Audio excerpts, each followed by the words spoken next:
Bom dia, classe. Paz seja convosco, tudo bem?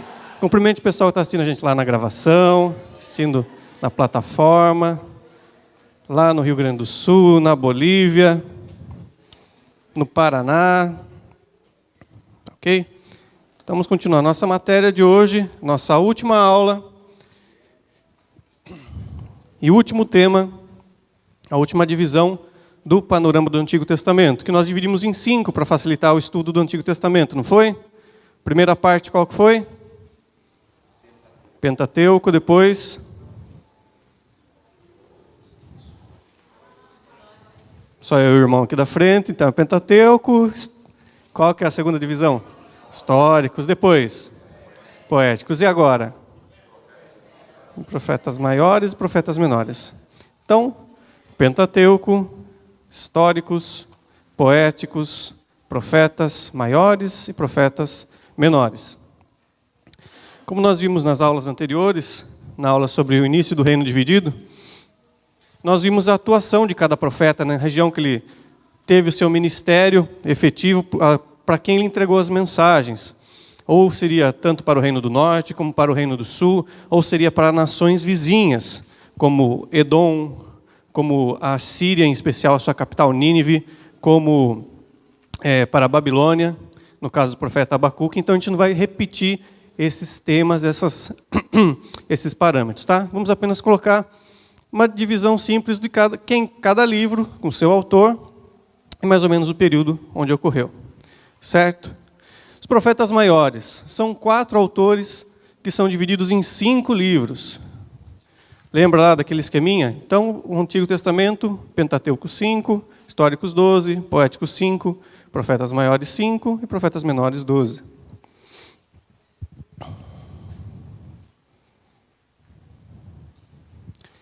Quais são os 5 livros? Isaías,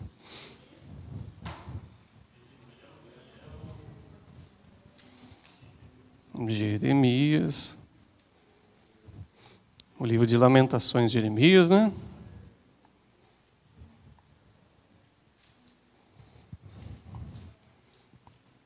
Ezequiel e Daniel.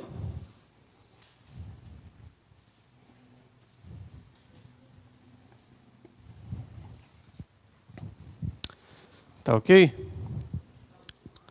Muito bem. Porque eles são profetas maiores. Eles tinham mais de 1,90 m, 2,10 m, 2,30 m, né? Não. Por causa do conteúdo, o período de abrangência do seu ministério, a quantidade do volume, no caso, na época do rolo do escrito deles, né? E a intensidade das profecias que eles entregavam. Está todo mundo acompanhando aí, tudo bem? Voltaram já para o planeta Terra? Já, né? Então, tá bom.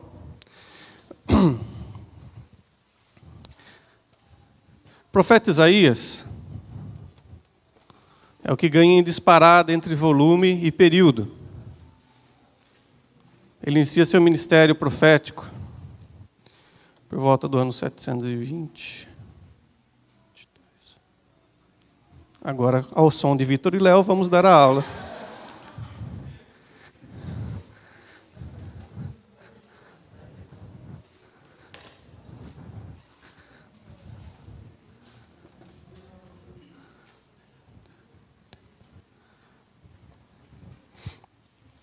Então tem o maior período de abrangência, né, do seu ministério. Ele começa a profetizar no final, lá quando cai o Reino do Norte, quando o Reino do Norte é deportado para os países do qual a Síria dominava, e quem estava governando o Reino do Sul, ou Judá, era o rei Uzias. Tá bem?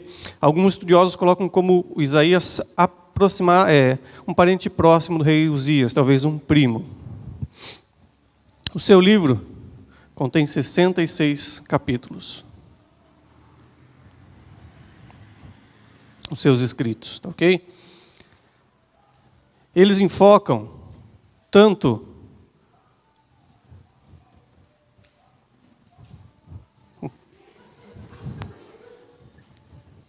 o pior de tudo, que é uma pessoa cantando em cima da música original. Isso fica mais legal ainda, né? Anima mais para dar aula.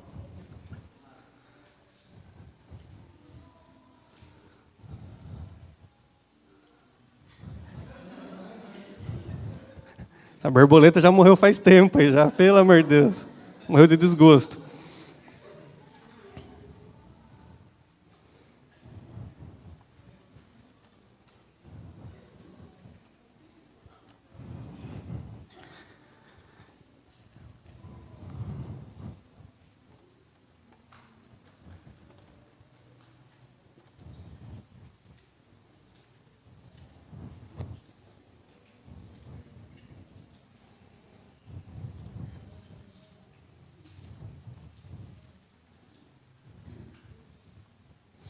Tá ok? Então nós temos nas profecias do profeta Isaías, profecias contra e profecias a favor de um futuro, de um reflorescimento, de uma renovação, tanto para o Reino do Norte quanto o Reino do Sul, para a Síria, a cidade de Tiro, a cidade de Sidom, na Fenícia, para a Babilônia, o reino da Babilônia, para o reino de Edom, para o reino do Egito e outras nações.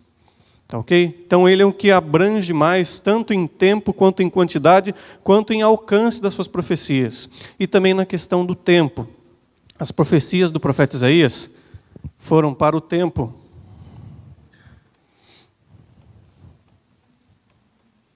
Para o tempo dele, para um futuro próximo, após a profecia.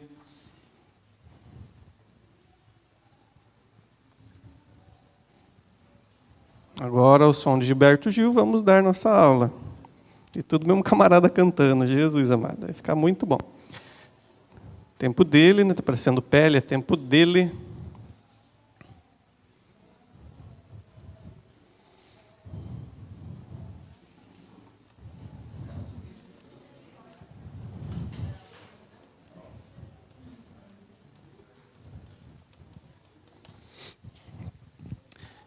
O tempo de realização e o tempo alvo das profecias, pessoal do fundão, da ministração das profecias do profeta Isaías, é para o tempo aproximado dele.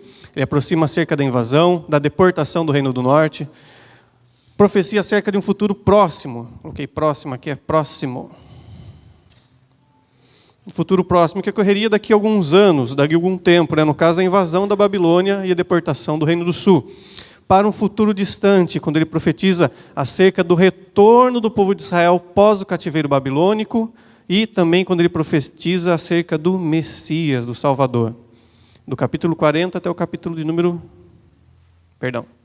do 40 até o de número 54, nós temos várias profecias, as quais são análogas, são paralelas à pessoa do Salvador, do nosso Senhor Jesus Cristo, do libertador representado em Ciro, do servo sofredor de Isaías 52, Isaías 54, aquele que vai subindo sem beleza, sem formosura, o qual todos o julgavam como ferido e desprezado de Deus, e nele não havia nenhuma beleza e formosura, tanto que o desprezávamos. Porém, Deus se agradou em colocar sobre ele toda a nossa enfermidade e as nossas dores. O castigo que nos traz a paz estava sobre ele. Então ele faz a profecia acerca de algo distante, né? Fala, olha, quem é esse aí que vai subindo? Cuspiram nas minhas faces, puxaram os cabelos da minha barba, trilharam as minhas costas. Isaías 52. Então, acerca de um futuro muito distante. Também ele profetiza acerca desse mesmo Messias voltando em Isaías capítulo 63, se não me engano. Que fala, quem é esse que volta e vai pisando os inimigos como num lagar de uvas, e quando ele pisa, as suas vestes, os seus vestidos são salpicados desse sangue. E fala acerca da eternidade. Isaías capítulo 65, versículo 17 em diante. Eis que vejo um novo céu e uma nova terra. As coisas velhas passadas já se foram. Eis que tudo se fez novo. E ele continua falando, e no 66 ele fala também acerca do destino dos ímpios, né? De um julgamento onde serão lançados no lago de fogo e enxofre, onde o verme e outra coisa que eu não lembro agora, e o fogo não se apagam, mas ficam consumindo eternamente. Tá ok? Então o profeta Isaías é o que tem o maior volume em quantidade, em período de ministração profética, e os alvos da sua profecia são mais abrangentes do que todos os outros. Tá ok? Certo? Podemos prosseguir? Vamos-nos. Sim ou não? Sim. Ah, muito bem. Vocês estavam esperando a próxima música lá, né? Vocês ficaram quietinhos. O próximo profeta é o profeta Jeremias.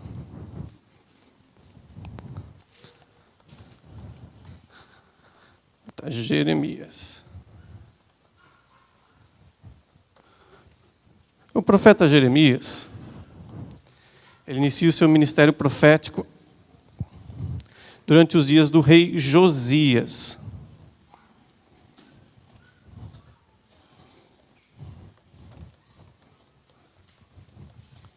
Seu livro contém 52 capítulos. Ele é um misto tanto de profecias quanto narrativas históricas. E o profeta Isaías também. Isaías tem pouca narrativa da história do reino de Israel e contém mais profecias. O Jeremias é um balanceado desses dois.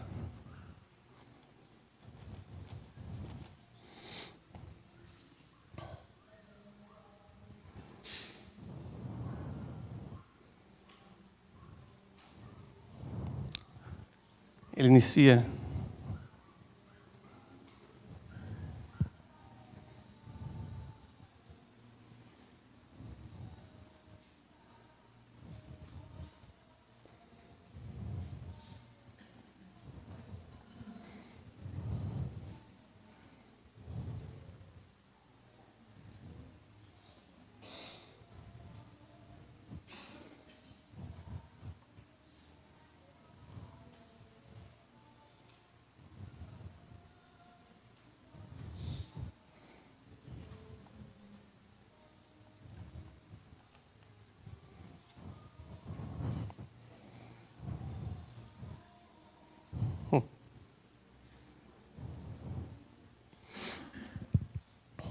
Muito bem. Então ele inicia no reinado do rei Josias, o último rei bom do Reino do Sul, né? O Reino do Norte havia caído.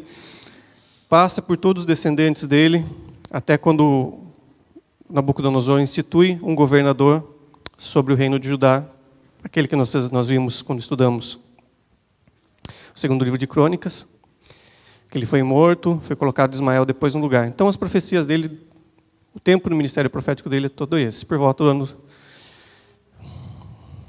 620 a.C., até o 586 a.C. 56 capítulos. O alvo das suas profecias são principalmente o reino de Judá. Tá ok? O maior foco é ele. Ele fala também acerca do cativeiro babilônico. É ele quem, primeira vez, prevê a duração do cativeiro, porque era algo novo que ele estava vivenciando, né? Deus fala para o povo se arrepender, para não ser deportado. Os reis, principalmente Zedequias, não dá muita bola, e vai sucedendo aquela bola de neve. Vem a Babilônia, ataca eles, eles são levados cativos em 3 etapas, né? O ano 605, depois 597, depois 586. Eu sei que você decorou as 3 datas, e semana que vem a prova vai ser de chorar, de alegria.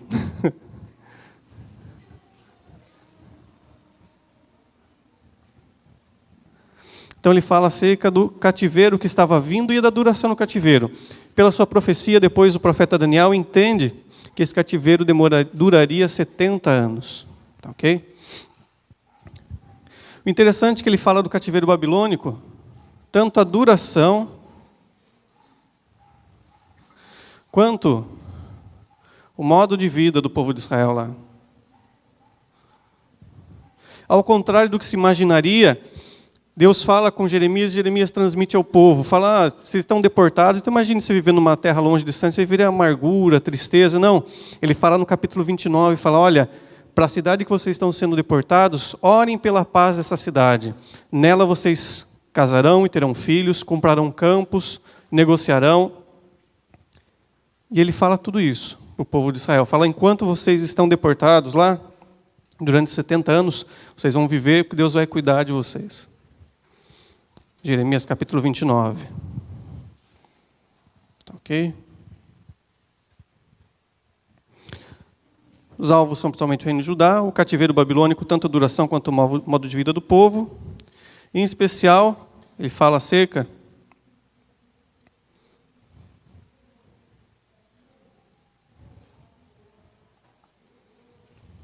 da tirania dos reis, ou da impiedade, né?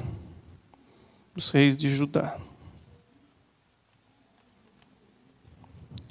também fala acerca de outras nações.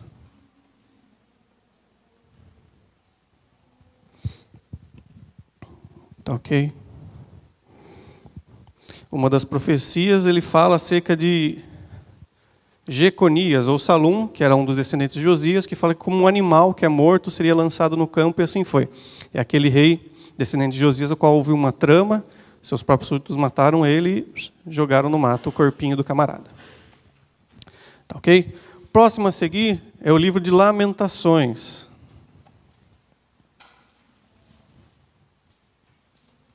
Tá? É acerca do tempo também das profecias, né? Só para a gente falar. É um tempo dele, tempo atual do Jeremias, né? Onde ele viveu. E um futuro próximo. Os dias do cativeiro e o final do cativeiro babilônico.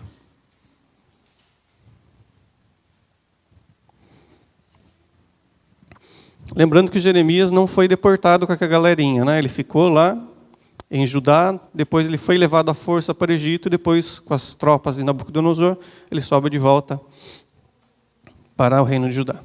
O livro de Lamentações, ele é da autoria do profeta Jeremias, tá ok? Nas nossas versões e traduções aparece Lamentações de Jeremias. O que ele fala? Apesar de ser um livro escrito pelo poeta, pelo profeta, ele é um livro, na verdade, de teor poético. Ele vem ser o quê?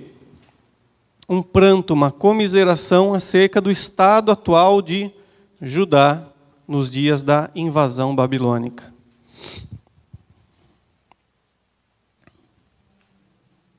Estado das pessoas em Judá durante o cerco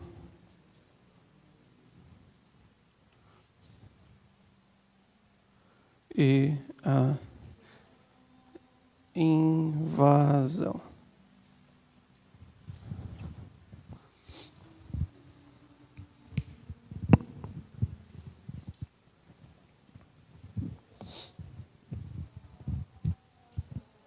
Oi. Oi.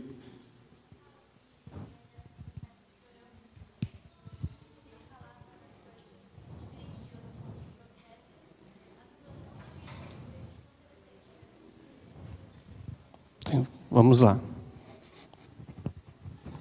Vivo, morto, vivo, morto. Vamos lá. Lamentações, poético, estado das pessoas em Judá, durante o cerco. Opa, essa vírgula aqui não existe. Durante o cerco e a invasão. Vamos lá, a pergunta da irmã. Falam que Jeremias era um profeta chorão. Se eu tivesse no lugar dele, eu seria chorão também, né? Que a coisa não estava fácil. Era mais ou menos assim, mais ou menos assim. Deus falava, se arrependam, fala para o rei Zedequias, vai lá e liberte os irmãos hebreus que estão como escravos. Ele falava, ia lá e libertava. Na semana seguinte, Zedequias falava, quer saber de uma coisa, a gente está perdendo mão de obra aqui, vamos escravizar todo mundo de volta.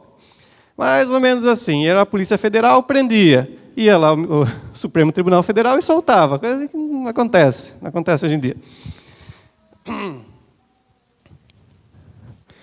Ele é um dos profetas que tem maior apelo emocional que apresenta. Os outros eram, aparentemente, mas assim, mais frios. Eles entregavam, pronto, acabou. Ele sofria, vivenciava aquilo. O profeta Jeremias, ele era um dos sacerdotes levitas. Ele vai iniciar, chega à fase adulta, né, seus 30 anos de idade, vai iniciar o ministério e Deus fala com ele, não vai fazer sacerdote coisa nenhuma, você vai entregar minha palavra, pessoal. Tá ok? Então, ele não exerce o ministério levítico dele, né, sacerdotal, ele vai e começa mensagens proféticas para o povo. Primeiro, só alegria lá com Josias, piriri e pororó, depois só o declínio moral do povo que vai levar ao cativeiro. E cada vez que ele entrega a mensagem, realmente as pessoas não ouvem, endurecem o coração e não dão bola para ele. Então, ele é o que ele é? Ele é aprisionado, é jogado num poço sem água, ele é preso com cadeias, com cárcere. Vêm outros profetas que são falsos profetas e afrontam ele. Porque os profetas falam, olha, Deus vai dar vitórias para ajudar contra os babilônicos, contra os assírios. E Jeremias fala, de jeito nenhum, Deus falou que vocês vão ser levados cativo por causa da maldade de vocês. Iam lá, jogavam ele de escanteio, deixavam ele preso, deixavam ele no pátio da guarda real. Enfim, era um camarada que era para chorar mesmo. Tá ok? E a Lamentações é a forma poética que ele expressa isso.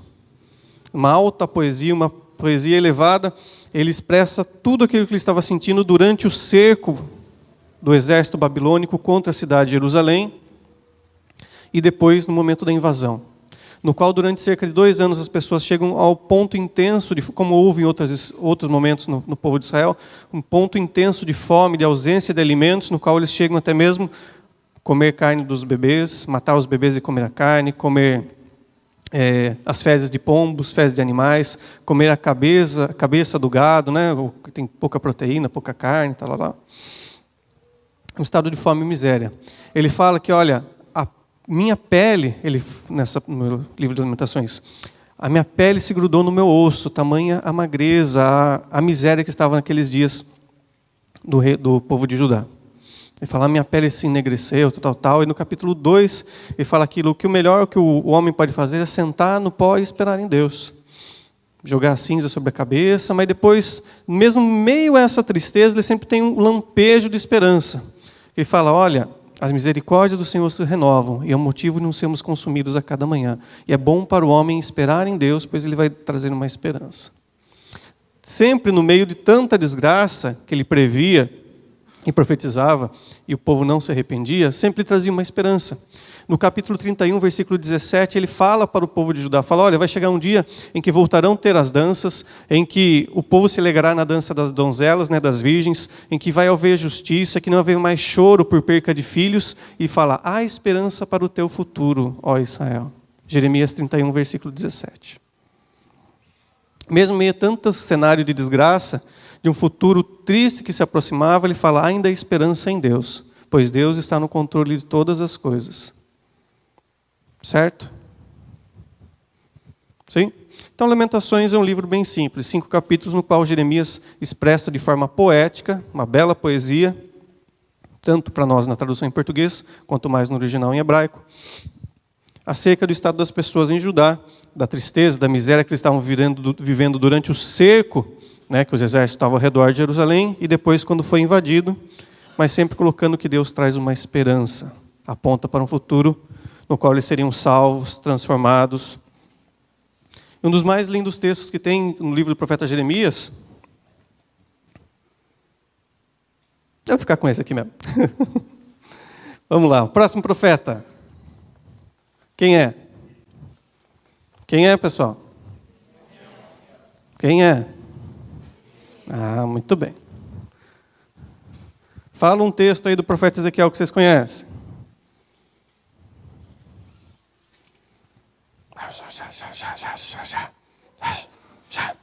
Qual o texto aí do profeta que vocês conhecem, pessoal? Qual que é? Eu escutei um resmungo lá de longe, que foi o cantor lá da festinha lá. Que texto, pessoal? Vale dos Ossos Secos. Muito bem.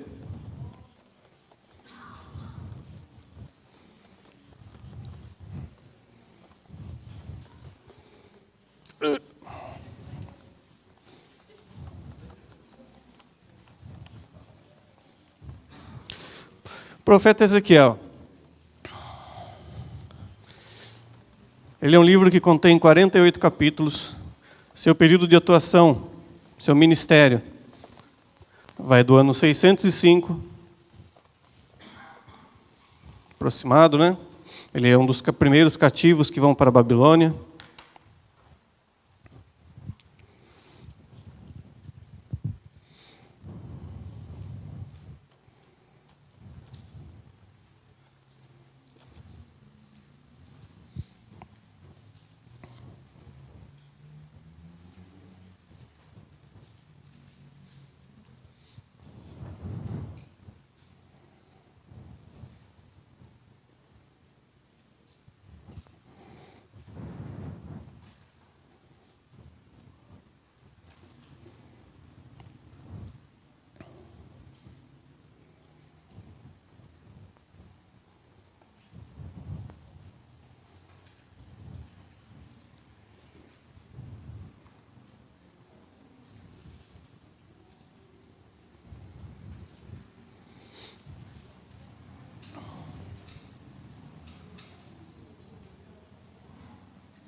Olha lá.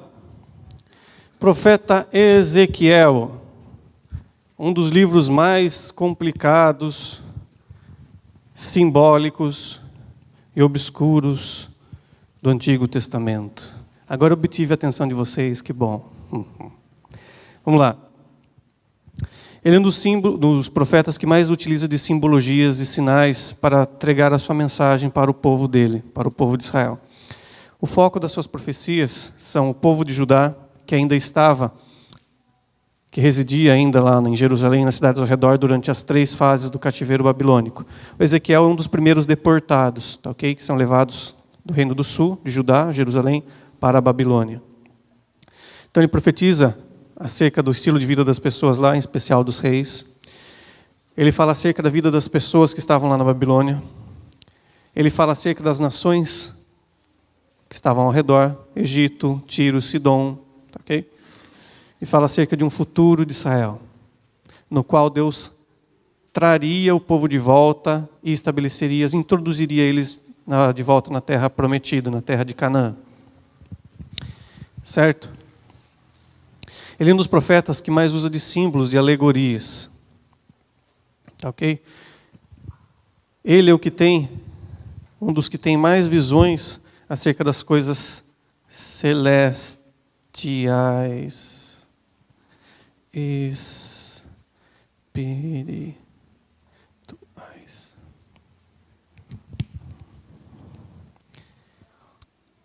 Enquanto você vê o Isaías, o Jeremias, o Oséias, o Amós, falando acerca do futuro da nação de Israel, as nações ao redor, o profeta Ezequiel ele relata visões celestiais, visões do mundo espiritual, o qual os outros profetas, outros autores, ou falam de uma forma bem menor, ou chegam a não falar. Ele, no livro de Ezequiel, que você vê o trono de Deus, a presença de Deus assentado sobre um trono, no qual os 4 seres celestiais, cada um com 4 faces, que tem os pares de asas, que tem uma roda dentro da outra, no qual eles não viram de lado para andar de um lado para o outro. Ezequiel capítulo 1 até o capítulo 3. É algo que ele relata de forma tremenda, algo magnífico. Você vê também no capítulo 9, ele falando quando Deus vai destruir a cidade de Jerusalém, os remanescentes lá, ele fala de 5 seres destruidores que entram lá com vestes, e tem um outro lá que é a 5ª pessoa, está lá marcando o nome, esse aqui você mata, esse aqui você não mata, esse aqui você mata, esse aqui você não mata. Estão entendendo?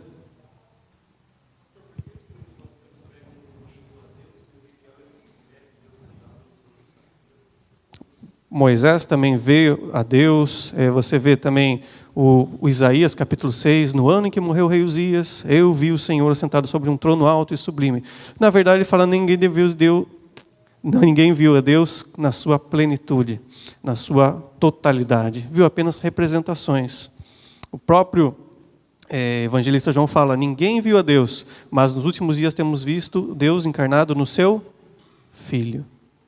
Não fala acerca disso, que não viu Deus na sua totalidade, que só veremos isso no dia que estivermos na glória. Nosso corpo espiritual estiver diante de Deus, nossa alma, nosso espírito. Mas sim, esses homens de carne e osso, assim como nós, viram uma parcela, uma porção, uma representação da glória de Deus. Josué também vê uma aparição, uma teofania, quando aparece o anjo do Senhor. Ele fala, quem é você? Você é por Israel ou você é pelos inimigos? Ele fala, nenhum nem outro, eu sou o anjo do Senhor que veio aqui ajudar você. Okay? Então Ezequiel tem essas visões celestiais, essas visões espirituais, algo muito bacana e algo muito complexo. Como eu falei, um dos livros mais obscuros do Antigo Testamento, nos dias de Jesus e depois lá dos dias de Jesus, lá o povo de Israel, lá na terra de Canaã, depois da deportação de Roma, para os homens na sinagoga, somente era autorizado fazer a leitura desse livro após eles terem 30 anos de idade. Okay? Porque é algo bem complicado a interpretação de algumas simbologias dele. Nem tudo é complicado, nem tudo é só espiritual, tem coisas muito práticas, coisas muito diretas acerca da história de Israel. Mas ele tem muitas simbologias. Ok? Como no próprio capítulo 3 também ele fala acerca, olha, se o capítulo 3 e o capítulo 18, se uma pessoa justa errar e pecar, ela vai ser culpada pelo seu pecado. Se seu filho de uma pessoa justa errar e pecar, o filho vai ser culpado pelo seu pecado. O erro do pai não cai sobre o filho, nem o erro do filho cai sobre o pai. Ezequiel já quebrava com os paradigmas que havia na nação de Israel. Ele profetiza acerca da vida de Judá também, você vê no capítulo 18, capítulo 12, melhor dizendo. Ele fala, olha, Ezequiel, você vai pegar agora na sua casa, no final da tarde, vai abrir um buraco na parede, vai pegar a sua trouxinha de roupa, vai colocar um saco na sua cabeça e vai sair pelo esse buraco na parede e todos os seus vizinhos vão ver você fazendo isso. Fala, beleza, Deus. Pegou e fez. Tá. E agora o que é a explicação da profecia? Assim como você escapou às escuras, sem visão, assim vai acontecer com o rei Zedequias, que durante o cativeiro da Babilônia, ele foge do palácio real, durante o cerco, de Jerusalém, ele foge do palácio real, enquanto Deus havia mandado por meio de Jeremias, o rei Zedequias se entregar, se render ao rei da Babilônia, pois Deus iria levar eles lá, ia prosperar. Então, Jeremias 29, depois você lê na sua casa. Zedequias faz tudo o contrário e foge. Depois de teimar muito com o profeta Jeremias. Foge na escuridão. E quando ele sobe próximo da Síria, o rei Nabucodonosor intercepta ele com o seu exército, leva para o seu palácio na Síria, degola os seus filhos na frente dele, do rei Zedequias, e depois pega e fura os seus 2 olhos. Uma das profecias também do profeta Jeremias, na primeira parte das profecias, fala, olha, Ezequiel, você a partir de agora vai ficar sem falar. Ele fica cerca de 1 ano sem falar. E você vai pegar agora, vai ficar deitado tantos dias do lado esquerdo do seu corpo e tantos dias do lado direito do seu corpo. Pois esses são os dias do cativeiro do reino do norte e esses dias são o cativeiro do reino do sul. Fala, Jeremias, agora você vai pegar o seu cabelo, vai cortar um pouquinho do seu cabelo, e com o seu cabelo você vai pegar uma parte dele, você vai queimar no fogo, uma parte dele você vai pegar a sua faquinha, a sua espada e vai ficar batendo nele, e outra parte você vai pegar seu cabelo e vai jogar para o vento. Tá, o Ezequiel foi lá e obedeceu. E agora, Deus, qual é a interpretação disso? A interpretação disso são os restantes do Israel do meu povo. Uma parte será morta, destruída pelo fogo, uma parte será destruída pela espada e uma parte será espalhada em meio das nações. Ezequiel capítulo 18. Olha, Ezequiel, agora a alegria, a delícia dos seus olhos, a sua esposa vai morrer e você não vai prantear, vai poder chorar por ela, nem se entristecer. E vai fazer isso à vista de todos os seus vizinhos. Naquele mesmo dia, a esposa de Ezequiel morre, seus vizinhos vão lá consolar ele, e está lá, duro como uma pedra, sem emoção nenhuma, e fica sem prantear ela. Tá, Deus, e daí? O que aconteceu? Então, Ezequiel, isso é a mesma coisa, porque eu vou perder o meu povo e não vamos chorar, não vou me entristecer por causa deles, por causa do pecado do meu povo.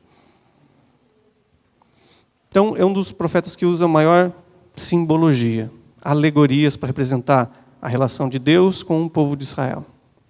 Ok? E tem também coisas futuras acerca de Israel. Como vocês falaram, o Vale de Ossos Secos, o que é? É uma profecia acerca da restauração do Reino do Norte e do Reino do Sul, no qual Deus leva em visão, tá? Não leva em físico, mas leva em visão, o Ezequiel lá para um vale onde havia muitos cadáveres, havia alçada de pessoas, e ele fala, profetiza agora, Ezequiel. Fala, então Ezequiel profetiza e os ossos se juntam. Fala, agora profetiza de novo para que venham carnes e nervos. Profetiza, vem junto, agora profetiza para que haja vida. E eles voltam. E no final desse capítulo 37 de Ezequiel, ele fala, agora você pega 2 varas e junta uma na outra. E escreve nelas, fala, Levi e Judá. Simbolizando a união da casa de Israel, que voltaria a ver um só povo de Israel. Tá, ok? Então ele faz essas profecias acerca da vida de Judá, da vida na Babilônia, das nações ao redor. Fala, olha, o Egito no qual o Reino do Sul tem confiado durante o cerco babilônico, não vale de nada, ele vai ser destruído. E vai falando acerca das outras nações. Quando ele fala acerca de Tiro, da nação de Tiro, ele faz aquela alegoria ao qual muitos estudiosos comparam com o próprio Satanás. Fala, olha, no dia da tua criação, rei de Tiro, para ti foram feitos pífaros, instrumentos de sopro, instrumentos de cordas, instrumentos de tamborins. Você era o aferidor de medida de toda a glória. Você andava no meio das pedras aquecidas pelo fogo. Fala, mas o seu coração se soberbeceu. Você quis assentar no lugar mais alto. Falou, eu tomarei o lugar de Deus no seu monte. Dessa maneira você será derribado ao mais profundo dos mares. Então tem muitas alegorias, muitas simbologias. O futuro de Israel, como eu falei do capítulo 37, o Vale de Ossos Secos, e também algo também poderoso que começa lá no capítulo número 40, que ele fala acerca da restauração do templo que foi destruído, num futuro mais distante. E fala no último capítulo, penúltimo capítulo desse livro, no capítulo 47, além de falar do templo, como os sacerdotes viveriam, ele fala também, olha, desse templo haverá um rio que correrá para a parede lateral, e esse rio vai entrar no meio das terras, no meio do rio Jordão, no meio dos pântanos, e por onde esse rio passar, ele vai trazer a vida para todas as coisas. Os peixes viverão, haverá frutos e árvores frutíferas nas margens desse rio que sai do trono de Deus. E essas águas serão águas purificadoras. Talvez você até canta essa canção, mas de onde que veio essa canção? Ai, que bonita, que legal, do Diante do Trono. Então é baseado nesse texto, capítulo 47 do profeta Ezequiel. Certo? O último livro dos profetas maiores, qual que é? Daniel.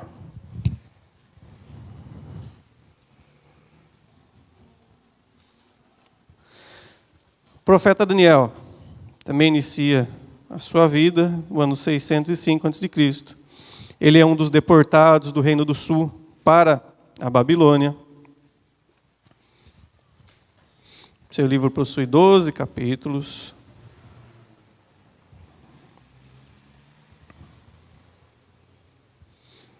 O alvo da sua profecia, Babilônia, em especial, Nabucodonosor. Os reinos futuros,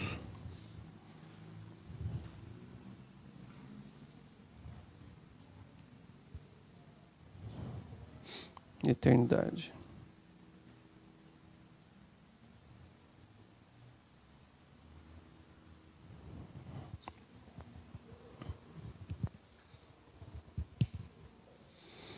Tá ok?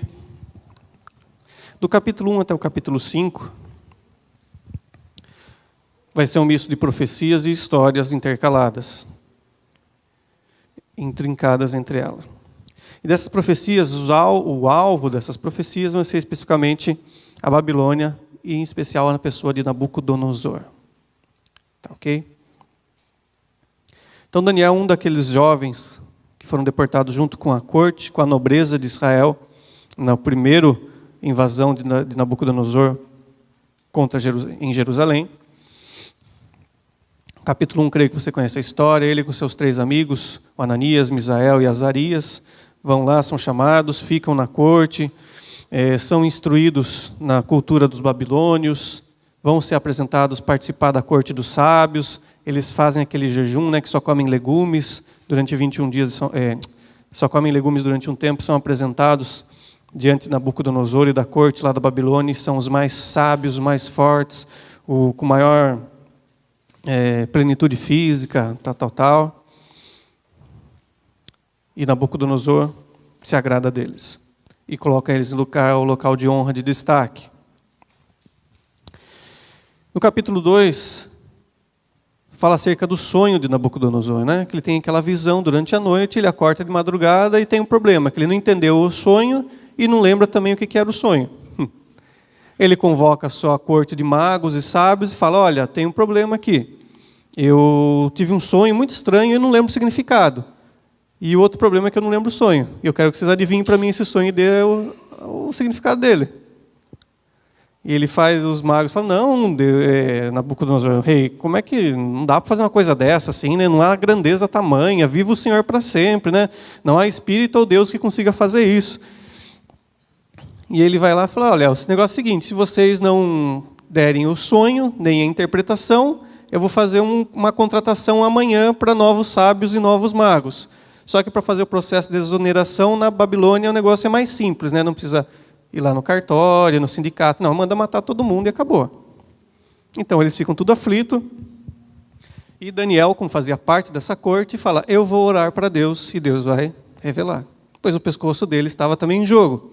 Ele ora junto com seus amigos e Deus revela para Daniel o sonho e o significado do sonho. E o sonho é aquela visão no qual Nabucodonosor, durante a noite, ele vê uma estátua grande que se põe sobre a terra, tá ok? E essa estátua é feita de alguns metais, alguns materiais. A cabeça da estátua, com essa parte aqui do seu colo, é feita de ouro, depois o peito e os braços é feito de prata, como que eu falo o nome dessa região aqui? O abdômen, baixo abdômen, o ventre, aqui as coxas é feita de bronze, as pernas é feita de ferro e os pés é uma mistura de ferro com barro.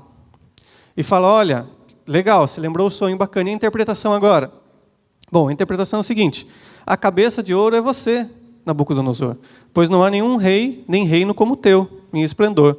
Porém, vai suceder que vão vir, após a sua morte, virão outros reinos.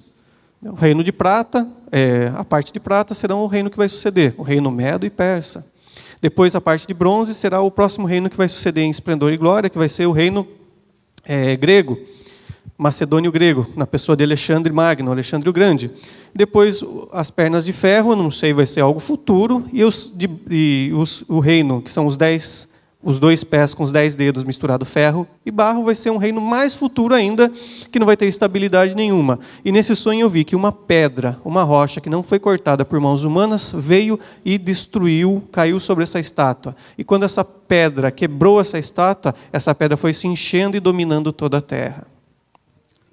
Então, olha, Nabucodonosor, o negócio é o seguinte, você vai morrer, não vai haver rei igual a você, pois os próximos reinos vão ser de qualidade inferior. Porém, vai vir um reino futuro, que é a rocha, o qual vai dominar e encher a terra sobre todas as coisas. O qual o profeta Isaías declarou acerca dessa rocha. Falou, olha, o reino de Deus vai vir como um rio, como um mar, e vai encher toda a terra. A sua glória encherá toda a terra. E Nabucodonosor foi dormir feliz. Capítulo 3, Nabucodonosor, não contente, ele manda erguer uma estátua sua no meio da cidade. E daí você sabe a história, né? Falei, quem não se prostrasse diante daquela estátua seria morto. E piriri pororó, e o Ananias, o Misael e Azarias compram uma briga, falando, não vou me prostrar diante de nada, e são lançados na fornalha, e na fornalha está o Senhor com eles, e saem de lá, e glória a Deus, e acabou, aleluia. Lembram, né? Sim? Não. Capítulo 4. Não lembro, vão ler em casa. Capítulo 4. Capítulo 4 fala acerca da altivez de Nabucodonosor. Nabucodonosor, na sua glória, no auge do seu poderio, ele tem uma visão que ele seria transformado em um animal e ficaria perdido pelo meio do mato, lá, tiriri, tararó, e realmente acontece aquilo. Por causa da sua soberba, ele fica cerca de 7 anos num estado de loucura, no qual ele anda pelo meio do mato e come grama, e seus cabelos, seus pelos crescem. E o profeta Daniel havia entregado isso para ele. Capítulo número 5, Nabucodonosor é morto, seu filho havia governado, e agora seu neto estava governando. O fugiu o nome do rapaz? Como que é? Como que é? Capítulo 5, Daniel, o nome do moço? Oi? Não é Belsazar? Nabonido. Muito obrigado, pessoal, muito obrigado. Muito obrigado. Daniel, capítulo número 5. O neto de Nabucodonosor está governando, e ele dá aquela festa, um banquete. É o Belsazar. Espera aí.